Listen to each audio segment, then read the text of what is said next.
năng ngày sụt đây nào này chương trình to mày hiện bảo dương tại tổ của bọn ông được green hai trong này sầm khăn ở ngày ní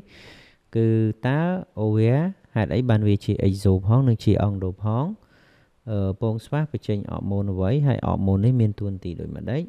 hạt ấy ban bông swap chị ấy dù phong nên chị ông đồ green phong nè ok hay họ môn ông đồ rèn sầm khăn những cái cưa vậy tâm bất bây dương vậy pi trong này sầm khăn tapiដូចជាសំណួរចំណុចសំខាន់ទី1ហើយនិងទី3អញ្ចឹងណាតែ2ចំណុចហ្នឹងឯងហេតុអីបានបើយើងនិយាយរួមថាហេតុអីបានពងស្វះជា EXO ផងនិងអង្គដូផងឬក៏ OVA ជា EXO ផងនិងជាអង្គដូផងណាអូខេតោះយើងទៅទាំងអស់គ្នាអញ្ចឹង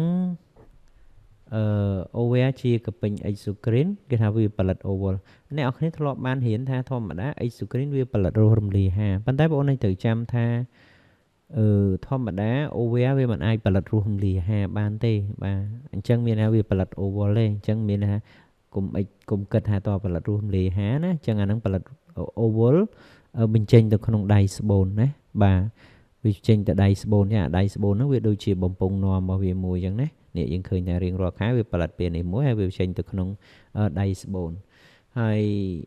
OVA ជា endocrine យើងដឹងគឺផលិតអកអីអកម៉ូនឲ្យតែកពេញ endocrine យើងត្រូវចាំថាវាផលិតអកម៉ូនអញ្ចឹងអកម៉ូនរបស់វាមាន2estrogen ហើយនិង progesterone ទៅក្នុងច្រនឈាមដោយផ្ទាល់ដោយសារវាអត់មានបំពង់នាំទេអញ្ចឹងកាលណាវាអត់មានបំពង់នាំ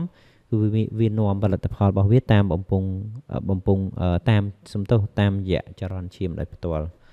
អូខេមួយទៀតអរម៉ូនពងស្វះផលិតអរម៉ូនអង់ដ្រូសែនហើយបើយើងអត់ចាំទេយើងហៅ testosterone ហ្មងក៏បានដែរណាអូខេអរម៉ូនអង់ដ្រូសែនធ្វើឲ្យលេចឡើងនៅលក្ខណៈភេទបន្ទាប់របស់មនុស្សប្រុសដូចជាសម្លេងគីឡូដុសពុកមាត់ដុសពុកចង្កាជាដើមតាមពិតមានច្រើនក្នុងនេះខ្ញុំដាក់ខ្លីៗអ្នកគ្នាអាចមើលលក្ខណៈភេទបន្ទាប់ដូចជានៅក្នុងនេះគេដាក់ថាចាប់ផ្ដើមផលិត spermatozoid នៅពេលដែលគាត់ពេញវ័យ boy change មានថាសម្លេងរបស់គាត់គីឡូការលូតលាស់នៃប្រដាប់បន្តពូជការផ្លាស់ប្ដូរនៅអាកាស phenotype លក្ខណៈខាងក្រៅរបស់សត្វរាងកាយរបស់ក្មេងប្រុសឆ្អឹងរបស់គាត់រឹងមាំគាត់មានដុសរោមនៅផ្នែកផ្សេងៗនៃសត្វរាងកាយសាច់ដុំរបស់គាត់លូតលាស់ឬក៏ increase libido មានថាហ្នឹងតកតងមានចំណងផ្លូវភេទឬក៏អីចឹងតាហ្នឹងគឺជាលក្ខណៈភេទបន្ទាប់របស់មនុស្សប្រុសហើយណាអូខេក្មេងប្រុសហើយហេតុអីបានជាវាជា EXO ផងនិងជាអង្គដូផងអញ្ចឹងកាលណាវាជា exocrine យើងដឹងហើយវាផលិត spermatozoid វាមិនអាចផលិតរស់រំលាយហាទេដូចខ្ញុំថាអញ្ចឹងផលិត spermatozoid ដែលមានផ្នែកក្បាលផ្នែកកណ្ដាលហើយនិង plaza ឬក៏ហៅកតុយហ្នឹងណាអញ្ចឹងវាចេញទៅក្នុងបំពង់មួយគឺ epididym បាទ epididym អញ្ចឹង epididym យើងមើលនៅក្នុងពងស្វះនេះពងស្វះមាន1 2សងខាងហើយពងស្វះស្ថិតនៅក្នុងថង់មួយគេហៅថង់ពងស្វះហើយគេយកពងស្វះមកគ្របនឹងយកមកពលាតទៅគឺឃើញមានបំពង់ seminipair ហើយបំពង់ epididym បំពង់ epididym ហ្នឹងជាបំពង់មួយដែលស្តុកទុក spermatozoid ដែលពេញវ័យអញ្ចឹង spermatozoid ដែលពេញវ័យហ្នឹងគឺវាត្រូវស្តុកទុកនៅក្នុងបំពង់ epididym ហ្នឹងហើយកន្លែងដែលវាស្តុកទុកណាហើយគេសួរថាចុះspermatozoid ផលិតណាចម្លើយ